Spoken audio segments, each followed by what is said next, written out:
Bonsoir et bienvenue dans ce rendez-vous du Club de l'entreprise, un nouveau rendez-vous économique sur Chouf TV où j'aurai le plaisir d'accueillir chaque semaine un représentant d'une grande entreprise, de celles qui font l'économie marocaine. Je reçois aujourd'hui Abderrahmine Bachiri. Monsieur Bachiri, bonsoir. Bonsoir. Vous êtes le directeur financier du groupe Autohall. Autohall, c'est un groupe centenaire qui étend aujourd'hui considérablement son activité sur l'ensemble du territoire. Ce sont en effet quelques dizaines de concessions qui se déploient principalement à l'entrée des grandes villes sur 3 segments de marché, l'automobile bien sûr, avec 3 marques majeures, Ford, Fiat et Mitsubishi, le matériel agricole avec la marque New Holland et puis le matériel industriel et de chantier avec les marques Casa, Aman et Cummins. Case, pardon, pas Case. Case, pardon. Vous touchez donc tout à la fois les particuliers et les professionnels. Votre chiffre d'affaires en 2012 a été de plus de 3 milliards de dirhams, 3,3 milliards, en progression de 15%. Vous employez aujourd'hui un peu moins d'1 millier de collaborateurs et vous disposez donc de 32 succursales ou établissements répartis sur le royaume, dont 8, je crois, sur la seule ville de Casablanca. Alors, la progression de votre chiffre d'affaires à plus 15% l'an passé, on peut dire que c'est une belle performance réalisée. Dans le même temps, c'est une performance dont les éléments sont relativement nuancés.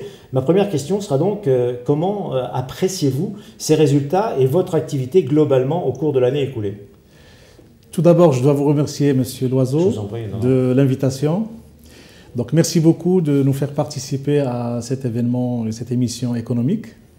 Quant aux résultats de notre groupe, bien évidemment, nous les qualifions de bonnes performances durant l'année 2012. Et cette performance est d'autant plus importante qu'elle a été obtenue dans une conjoncture, disons, contrastée. Contrastée parce que, comme vous l'avez dit, nous opérons sur plusieurs segments, sur plusieurs produits, et les marchés ont évolué différemment d'un domaine à un autre. Alors, les éléments positifs de l'année, c'est essentiellement le marché de la voiture particulière, qui a progressé de plus de 16% durant l'année 2012, oui. Et l'attractivité de nos principaux modèles dans ce marché, notamment ceux de la marque Ford. Voilà, on va y venir. Alors, l'élément positif également qui a permis cette performance, c'est notre proximité avec notre clientèle, grâce à notre réseau de distribution, et vous l'avez dit, je vous en remercie, 32 établissements disposés à travers les différentes villes du royaume. Cela dit, nous avons travaillé également avec des contraintes durant l'année 2012. Ces contraintes viennent notamment au niveau du marché de voitures particulières, le voiture utilitaire léger et le véhicule industriel. C'est des marchés qui ont, notamment celui du véhicule industriel, qui a régressé de 20%, bien que notre part de marché ait été améliorée dans ce marché, mais le niveau global n'a pas permis de développer davantage les volumes de vente. Également, le secteur du matériel agricole a connu une année difficile, ouais, compte tenu de la conjoncture agricole, notamment le manque de pluviométrie durant l'exercice écoulé. Alors, on va y venir dans le détail, puisqu'effectivement, sur les 4 marchés sur lesquels vous êtes, 2 d'entre eux sont en hausse et 2 autres sont en baisse, comme vous le disiez à l'instant. Le marché des voitures, donc, à plus 9,4 globalement, c'est ça? Ça, c'est au niveau de notre part de marché. Voilà, de votre part de marché, progression. Et les véhicules industriels à plus 36%, ce qui est là une très très belle croissance, on va y revenir. En revanche, sur les véhicules utilitaires légers et les tracteurs, eux, ils ont plongé effectivement de 20% pour les véhicules utilitaires légers et de 31% sur le matériel agricole, les tracteurs. Alors, dites-nous quelles sont les explications qui font que ces 2 marchés ont reculé à ce point, et notamment sur le domaine agricole où c'est là un marché difficile pour vous alors que vous y détenez plus de 30% des parts de marché.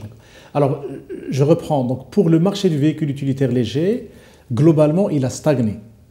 Notre performance... Le marché lui-même. Tout à fait. Il progresse à peu près de 1%. Voilà, c'est ça. Maintenant, notre part de marché a effectivement connu une baisse, puisque en 2011, nous avions quelque chose comme 26%, et puis en 2012, nous avons terminé l'année avec un peu plus de 20%. De part de marché. Tout à fait. Cette part de marché a baissé essentiellement en raison de l'indisponibilité d'un modèle phare, qui est le pick-up Ranger.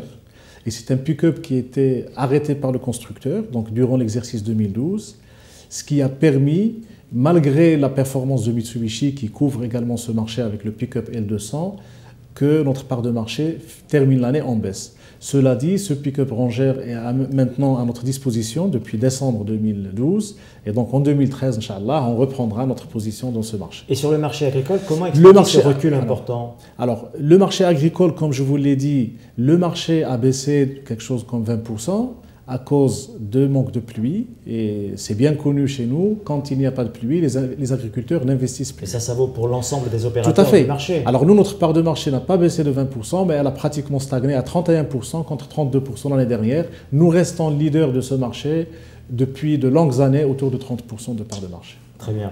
Alors, sur les utilitaires légers, vous évoquiez à l'instant la question, mais est-ce qu'il n'y a pas soit une saturation du marché, soit une concurrence aussi plus exacerbée aujourd'hui à laquelle vous devez faire face? La concurrence, bien sûr. Il y a de plus en plus de concurrence dans le marché, et c'est tant mieux, parce que c'est le consommateur final qui en profite, c'est à celui qui apportera le meilleur service d'en profiter. Donc, c'est quelque chose dans laquelle nous sommes habitués et c'est pour cela d'ailleurs que nous développons notre réseau de proximité avec la clientèle afin de présenter un avantage à notre client en termes de service. Maintenant, en termes de performance, lorsqu'on regarde par segment ce marché du véhicule utilitaire, il y a deux volets. Il y a la partie qu'on appelle les pick-up et il y a la partie des fourgons ou des fourgonnettes. Alors les fourgonnettes, nous ne nous opérons pas, nous n'avons pas de modèle sur ce marché, bien qu'avec Fiat, on couvre une partie de ce marché avec un modèle. Mais sur les pick-up, Mitsubishi par exemple, a amélioré sa part de marché en 2012 par rapport à 2011. C'est l'absence de Ford sur ce marché de pick-up qui a causé cette perte de marché. Alors sur ces deux marchés où vous perdez quelques parts de marché, où votre activité est un petit peu moindre, quelle est la stratégie à déployer en 2013? Dans le secteur agricole, on ne peut pas compter que sur la météo pour faire évoluer le marché. J'imagine que vous avez quelques initiatives à prendre dans le courant de cette année pour essayer de reconquérir précisément vos positions. Alors, vous avez dit au départ que Autohall agissait sur plusieurs marchés. Ça, c'est la stratégie. C'est que nous avons diversifié les risques, ce qui fait que lorsque, c'est naturel, ça arrive, compenser les autres. Absolument. Ce qui fait que globalement, les résultats du groupe sont en progression. Oui, donc le risque, voilà, il est partagé. Cela dit, je vous rappelle que le domaine de l'agriculture est supporté aujourd'hui par les pouvoirs publics grâce à un plan très important, le plan Maroc Vert, oui, qui permettra à terme mais vraiment de développer de façon très importante les marchés du matériel agricole. En quoi est-il de nature à influencer votre propre marché, ce plan Maroc Vert? Écoutez, le développement de l'agriculture au Maroc va passer par de plus en plus d'agrégation, par de plus en plus d'exploitation professionnelle, qui nécessite donc plus de mécanisation au lieu d'un effort, je dirais, purement humain. Cet apport de matériel industriel dans le domaine de l'agriculture va bénéficier aux acteurs de ce marché, et notamment notre filiale Soma qui opère dans ce domaine, que ce soit dans les tracteurs agricoles ou dans tous les engins qui vont avec, notamment, vous savez, aujourd'hui, il y a une stratégie très forte pour développer la culture d'olives, et aujourd'hui, il y a de très grandes machines qui sont utilisées pour la récolte d'olives et qui sont de plus en plus achetées par nos clients au Maroc. Alors, on va venir maintenant au secteur sur lequel vous avez performé en 2012. Dans ces secteurs, il y a celui des véhicules industriels avec la marque Fuso, mais c'est du groupe Mitsubishi, ça aussi, Fuso. Alors, dites-nous quels ont été les faits marquants de 2012 qui expliquent que vous progressiez de 36% donc, l'an passé, alors que le marché recule, lui, de 22%. Donc là, on voit le gap et c'est vraiment une surperformance de votre groupe. Pourquoi? Là, vous êtes en train de parler donc, de la marque Fuso qui opère dans le domaine du véhicule industriel et principalement les camions, puisque ce marché, c'est essentiellement le camion. Alors, Fuso, c'est la marque Mitsubishi qui est fabriquée par notre partenaire japonais, FTBC, qui est filiale du groupe Daimler, qui est le premier groupe mondial du camion. Alors, Fuso, pendant très longtemps au Maroc, a été pratiquement la marque leader du marché, puisqu'elle a été lancée sur le marché marocain en 1983. Et nous sommes très forts dans le petit et le moyen tonnage. Notre part de marché a progressé parce que nous demeurons très forts sur le petit et le moyen tonnage, c'est-à-dire de 3,5 tonnes jusqu'à 19 tonnes. Et la caractéristique de l'année 2012, c'est que le marché du gros tonnage, c'est-à-dire les 26 tonnes, 32 tonnes, 40 tonnes, ce marché-là a baissé. C'est ce qui a facilité l'amélioration de notre part de marché également. On dit d'ailleurs pour le secteur du transport, aujourd'hui du transport routier, qu'il y a trop de petites entreprises au Maroc avec une flotte qui est relativement faible, et ancienne, peu d'unités et assez effectivement ancienne, usée jusqu'à la corde parfois. Et est-ce qu'il y a donc un réel potentiel de développement sur ce marché pour peu que les pouvoirs publics peut-être accompagnent davantage ce secteur du transport routier? Justement, j'allais y venir. Le potentiel du développement du marché du camion est très important au Maroc parce qu'il y a le phénomène de la surcharge.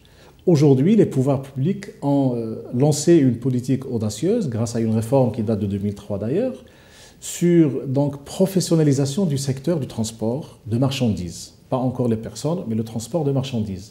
Et cette Est-ce que vous la sentez, cette professionnalisation? Alors, depuis 10 ans, les effets de mise en place ont déjà commencé, puisqu'il est aujourd'hui très difficile d'obtenir des homologations comme ça se faisait par le passé.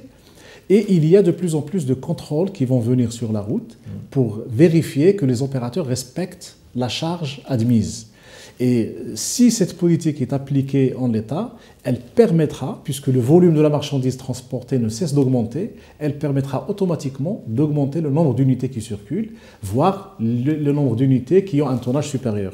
D'où le développement du gros tonnage ces dernières années, même s'il a connu une baisse en 2012. Ouais, en tout cas, on le souhaite pour le marché. Alors, dans le secteur de l'automobile, maintenant, on le disait, vous êtes présent avec 3 marques, Ford, Fiat et Mitsubishi, à nouveau. Ford se classe en 2012 au 4e rang des constructeurs automobiles présents au Maroc en termes d'immatriculation, derrière Dacia, Renault et Peugeot. Vous avez vendu avec cette marque quelques 10 000 véhicules, et ce qui est assez remarquable, ça fait d'abord une très belle progression en 2012 de quelques 36%, et puis vous avez aussi pratiquement doublé vos ventes en 3 ou 4 ans. Alors comment est-ce que vous expliquez ce déploiement de la marque Ford sur le marché marocain aujourd'hui ? Alors, le secret de la réussite de Ford, il n'y a pas de secret, il y a 2 éléments majeurs. Premier élément, c'est le partenaire Ford, qui est un constructeur mondial de référence, l'un des leaders mondiaux, et qui a, depuis les années 2000, engagé une politique de rénovation et d'innovation de ses modèles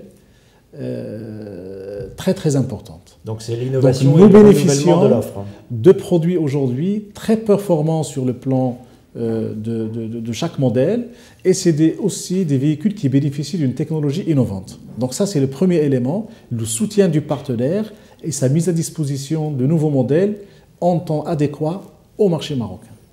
Deuxième élément, c'est le distributeur au Maroc. La marque Ford bénéficie de l'infrastructure de l'auto-haul, du savoir-faire, vous l'avez dit vous-même, c'est une entreprise centenaire, donc il y a des équipes qui sont bien ancrées sur le marché, qui sont de plus en plus professionnelles, et c'est ce mariage de ces 2 éléments qui fait que Ford, effectivement, c'est la marque qui progresse le plus sur le marché, et ceci depuis pratiquement 2002, une progression continue avec une part de marché qui est aujourd'hui au-delà, qui s'approche des 8%. Très bien. Alors voilà pour Ford. Vous êtes également donc le représentant de Fiat.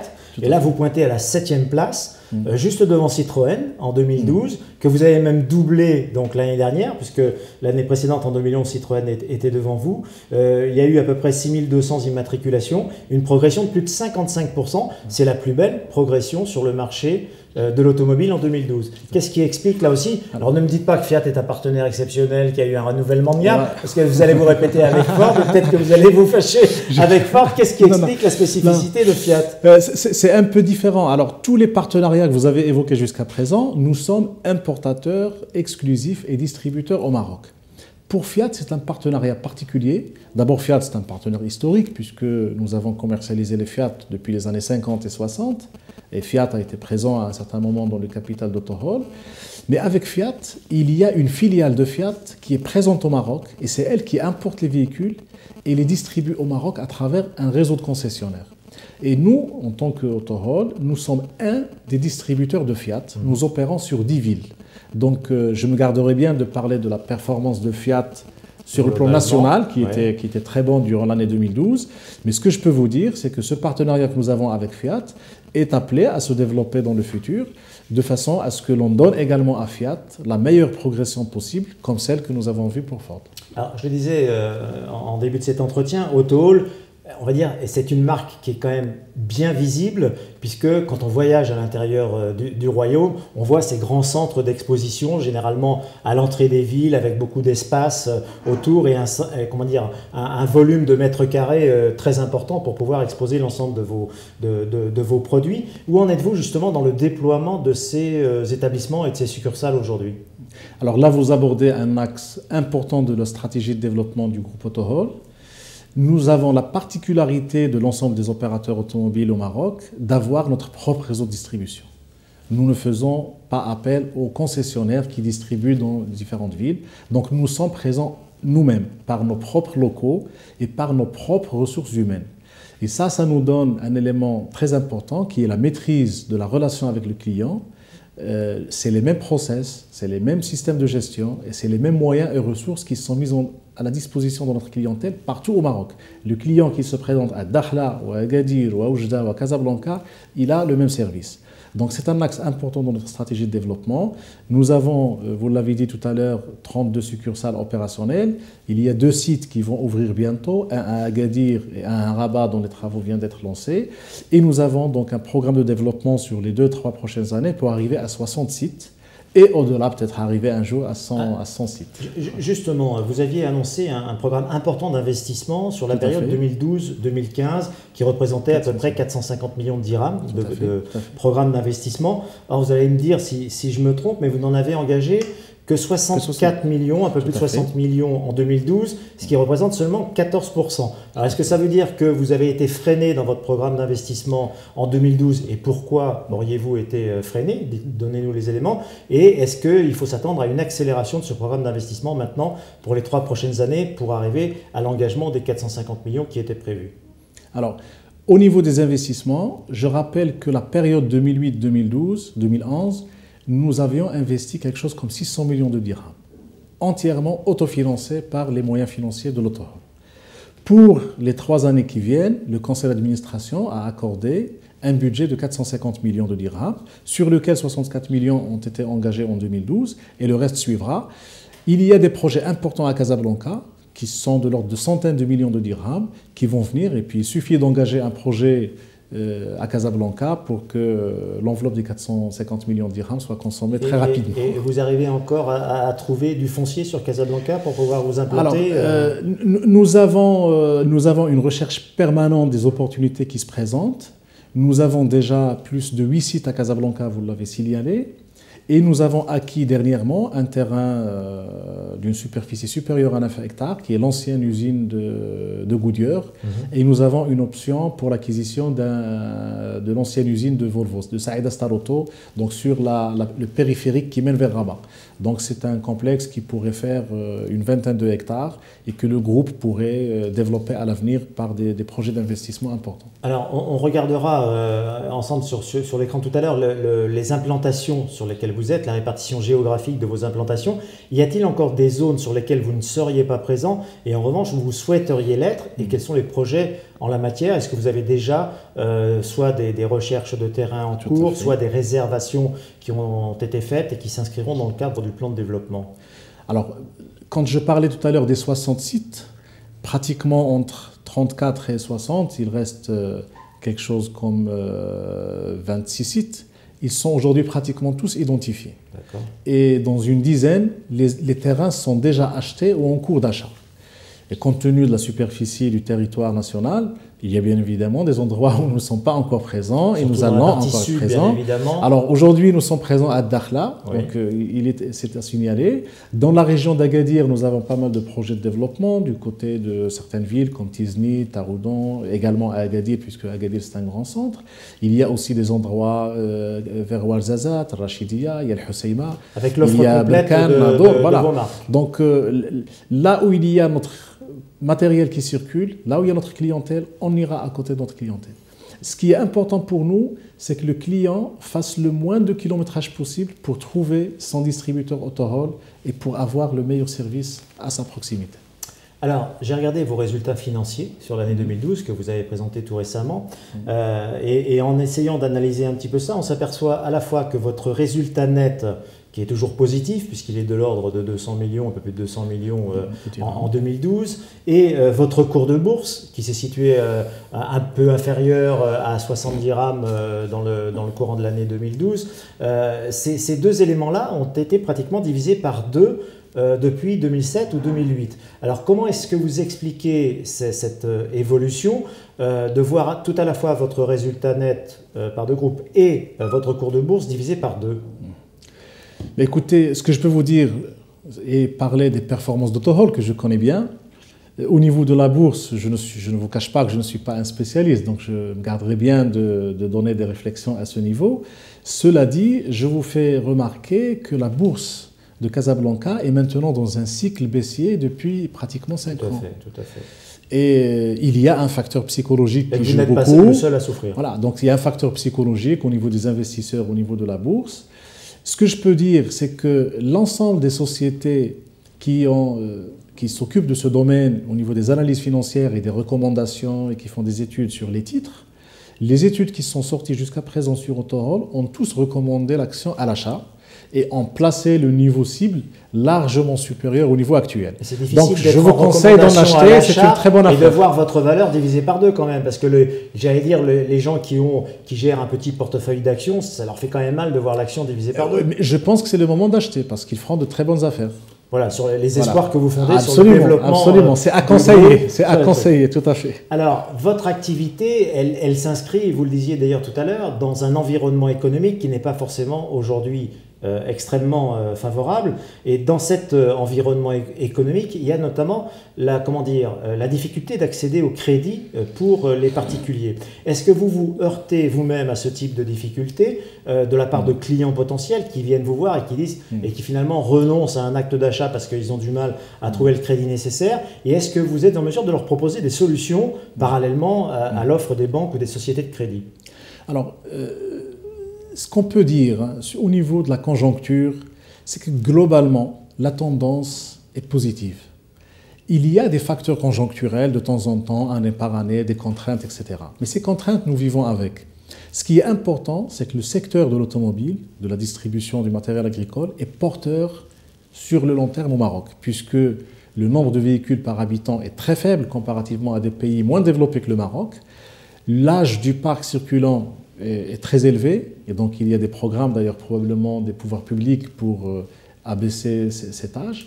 Et donc sur le long terme, nous sommes sur des marchés porteurs, nous avons confiance. Maintenant, conjoncturellement, effectivement, il y a des changements de telle ou telle réglementation qui affectent ponctuellement le marché. Vous faites référence au crédit.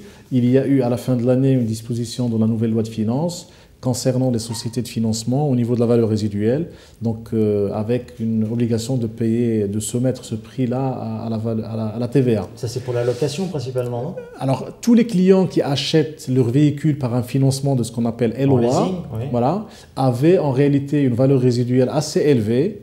Et donc, si cette valeur résiduelle subit la TVA, donc le montant à payer à la fin est important. Mais ils vont devoir le faire en 2013. Alors maintenant, les sociétés de crédit, je vous assure que c'est des sociétés aussi qui se battent sur le marché. Elles trouveront les formules qu'il faut pour apporter les bons financements. Nous, ce que l'on fait, je m'excuse, je termine là-dessus. Nous, ce que nous faisons, nous développons des partenariats avec nos partenaires forts au niveau des banques. Nous avons signé des conventions avec les principaux organismes qui financent nos clients. Et ces conventions permettent à nos clients d'accéder au crédit en arrivant chez nous. Donc, dans notre service commercial, nous avons accès à un certain nombre d'éléments vis-à-vis de ces organismes de financement, ce qui nous permet très rapidement de répondre à nos clients. Alors, on a beaucoup entendu, ou en tout cas assez régulièrement, il y a quelques temps, un petit peu moins ces temps-ci, les importateurs de marques en provenance de pays d'Asie, et on les a entendus se plaindre d'une espèce de discrimination dont ils seraient la victime et d'une absence de concurrence loyale, je le mets entre guillemets. Est-ce que vous-même, vous êtes affecté par cette difficulté et est-ce qu'il y a des négociations en cours avec les pouvoirs publics pour faire évoluer cette situation, pour essayer de remettre les grandes marques à égalité sur le marché? Vous l'avez dit, nous sommes une société centenaire qui a traversé l'histoire du Maroc moderne et qui a participé, je l'espère, à son développement. Nous continuons à opérer dans la conjoncture qu'il y a, dans le cadre de la réglementation qu'il y a. Vous faites référence au taux de douane à l'importation, puisque le Maroc a signé un accord de libre-échange avec la Turquie, avec l'Union européenne, avec les États-Unis d'Amérique. Par contre, les pays d'Asie subissent ces droits de douane très élevés. Alors, il faut faire avec. Quand on fait le commerce avec ces produits-là, nous travaillons avec des partenaires de l'Asie où nous payons les droits de douane. Nous travaillons avec Ford, qui est un produit importé d'Europe, où nous ne payons pas les droits de douane.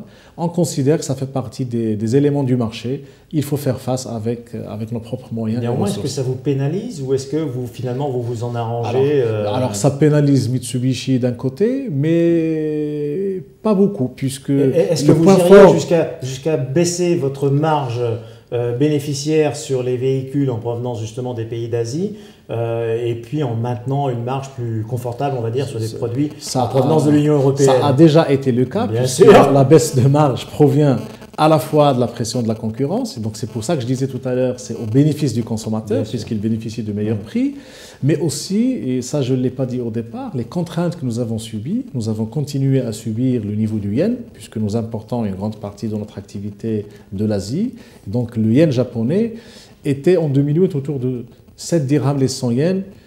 Durant l'année 2012, on a travaillé à quelque chose comme 11 dirhams les 100 yens. Donc c'est ce qui a fait que notre marge a été divisé par 2 et les résultats financiers, si vous regardez 2007-2008 par rapport aux résultats de 2012, nous sommes encore loin des niveaux que nous avions atteints en 2007-2008. Alors, une dernière question, M. Bachiri. Le gouvernement qui est en recherche de recettes budgétaires dans son projet de loi de finances 2013, donc dans le budget actuel, a augmenté le tarif des vignettes pour les modèles haut de gamme, les 4x4 et les modèles haut de gamme. Vous-même, vous êtes sur ce marché à la fois sur quelques véhicules haut de gamme et du 4x4 avec Mitsubishi. Est-ce que cela vous a affecté? Est-ce que vous avez senti, une réticence des consommateurs, des clients, des automobilistes pour venir sur ces produits en fonction de l'augmentation des taxes ou pas? Honnêtement, non, puisque vous savez, la voiture, c'est avant tout un achat de plaisir. Et donc, le consommateur choisit en fonction de ses désirs, peu importe les contraintes, diesel, essence, taxes. Il y a eu également, vous parliez de la vignette, il y a eu également les frais d'enregistrement qui ont augmenté l'année dernière, juste d'ailleurs à l'occasion du salon, et ça n'a pas du tout perturbé le salon de l'auto qui a été un très bon millésime durant l'année 2012. Merci M. Bachiri, et voilà, ce premier club de l'entreprise se termine. Je vous souhaite une bonne fin de soirée et je vous donne rendez-vous lundi à 18h pour le journal de l'écho sur Chouf TV. Merci, au revoir.